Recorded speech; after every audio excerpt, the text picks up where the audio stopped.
Ambassador Ido Aharoni is ending his term as Consul General of Israel in New York after 6 years. Ambassador Aharoni has been a dedicated civil servant in the Israeli government for 25 years. Ido Aharoni. You only have to walk into his office and see the photo of his father in the desert with the founders of the State of Israel to understand that this is a child of pioneers and somebody who feels so deeply above a political level about the job that he's doing in the state that he's doing it for. Ido was the consul for media affairs here in New York. He stood out, not just because he's so tall, but because of his ability to communicate. And I think that's really been his great strength. It was pretty clear to me from very early on when I saw him scurrying around the consulate that this was going to be a rising star. He was a little more hair, and between us, he was a bit trimmer. First as acting Consul General, I was so impressed with his gifts and talent that I said, Ido, you're not going to be acting, you're going to be the Consul General.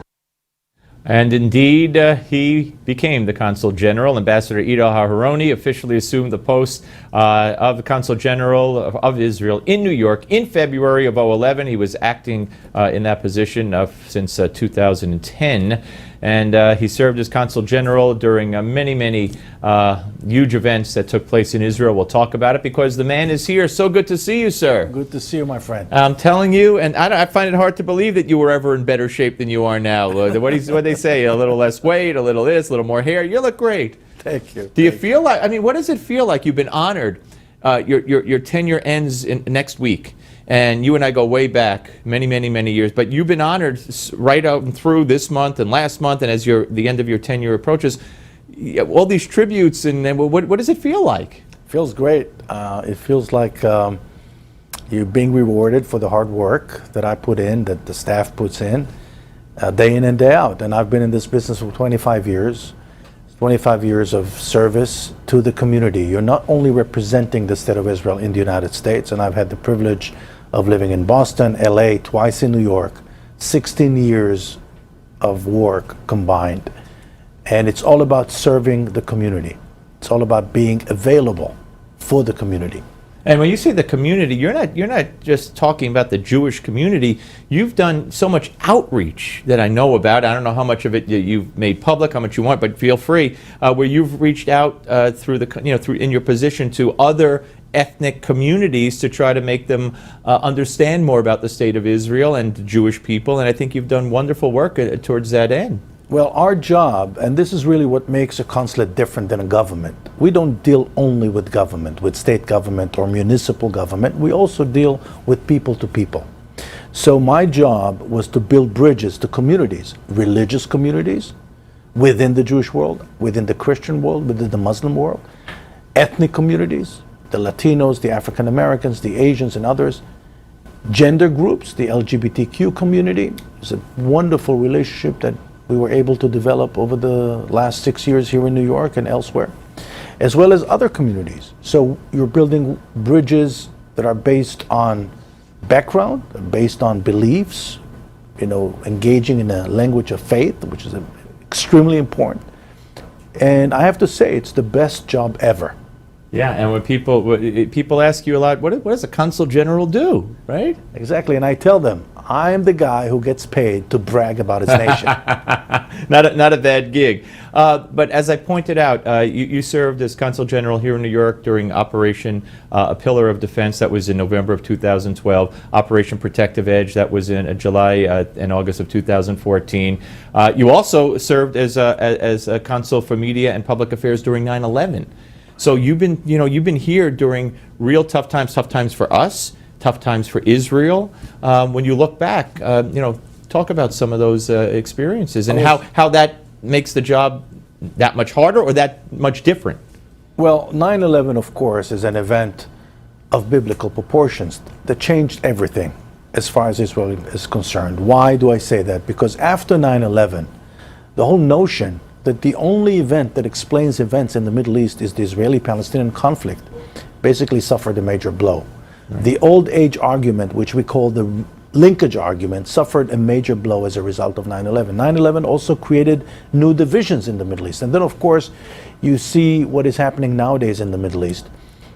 We see this eruption of instability, violence, tension, and strife throughout the region. You see several Arab nations disintegrating in front of our eyes. And you ask yourself, why is it all happening? And of course, the answer has nothing to do with the Israeli-Palestinian conflict. It has everything to do with an age-old rift within Islam itself. Yeah. And so 9/11 was an event that really changed everything, changed the positioning of Israel, changed the positioning of the Israeli-Palestinian / Israeli-Arab conflict in the world. And with it, of course, there was a need to change the strategy. And so we implemented here in New York, starting here in New York, a new strategy that says, basically, Israel is more than just a conflict. There is way more to Israel than its hardships, than its tough geopolitical circumstances. Israel is a real member, contributing member of the family of nations. Let's celebrate that contribution. And with that, we approached the various groups that I just mentioned. Right. Yeah. And I have to tell you, the response was overwhelming. The Gaza war, for instance, you know, and this has been consistent throughout. When Israel's attacked and they respond, this new way of fighting wars. You know, in World War II and your War of Independence, you know, you killed the enemy. Now, if you kill the enemy and you kill a civilian, oh my God, Israel killed a civilian, or even we won't go and do something because it's in a civilian area. So when we, in fact, are now legitimizing the terrorist strategy of hiding among civilians, firing from among civilians, you know, putting explosives in hospitals and churches and mosques and whatever. And Israel has come under some of the harshest rhetoric because of they're defending themselves against those tactics. How do you combat the perception there? Well, it's clear to every person who's really interested in knowing what's happening in the Middle East that the Palestinian leadership, certainly the leadership of Hamas that is now effectively controlling Gaza since 2006, for 10 years now, have nothing to do with a better future for the Palestinian people. Yeah. Hamas is not about a viable Palestinian economy. Hamas is not about a better future for the Palestinian people. And in fact, when you look at the leadership of the Palestinian National Movement, the Palestinian Authority, you can clearly say that if they wanted to bring about a territorial resolution to the conflict, they could have done it three times, at least three times. Only in the last 15 years since the Camp David summit of the summer of the year 2000. Right. But the truth is that the conflict is not about land. No. It's the sad reality. It's about getting the Jews. It's really It's what they teach about their kids. Our very right to Yeah, exist. yeah. And as long as our neighbors, as long as our Palestinian counterpart will not understand that we have a right to exist in the Holy Land as our national homeland. Then there can never really be Exactly. peace.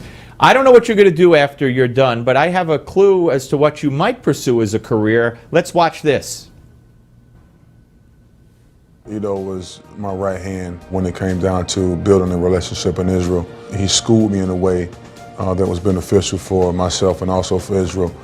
And it's been a great relationship so far. I think what makes him different, one, he's the tallest consul general I've ever met. He makes up stories about being a basketball player, which he has not a clue. We're both frustrated former basketball players who, in our minds, should be starting at small forward for the New York Knicks.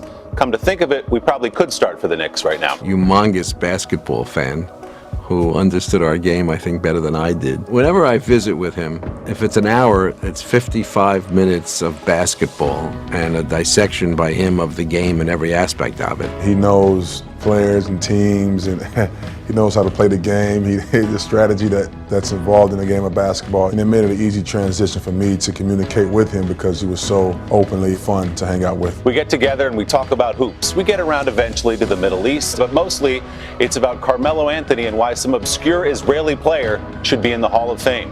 Here's to Duran Sheffer. He's a passionate fan. He's come to many of our games over the years, and we've used the opportunity to talk about how through basketball we can bring people closer together, not just in Israel, but throughout the world. So you're going to be commissioner of Israeli basketball, or what are you going to do? What are you going to do? If it was up to me, I would still be playing.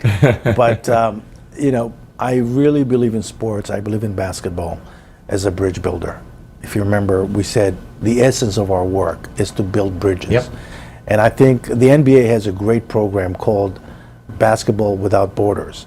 I'm a huge believer in the power of the National Basketball Association. I think the United States has a great asset in the NBA because the NBA is the fastest growing sporting brand outside of the United States in the world. And what are your immediate plans? You go back to Israel. We got 30 seconds. What do you? I'll be doing some teaching, which has been my passion my entire life, and I'll be doing some business, and I will always be available to you here. I was just going to say, and I will Yes. always call on you. I value our friendship. Best of here. luck. Same You're a here. great man, and I'm honored to know you. Thank you very Thank you. much. Ladies and gentlemen, the Consul General of the State of Israel in New York, and he's going home, and he's going to do great, great things. I promise you. Thank you again, Mr. Ambassador. Thank you.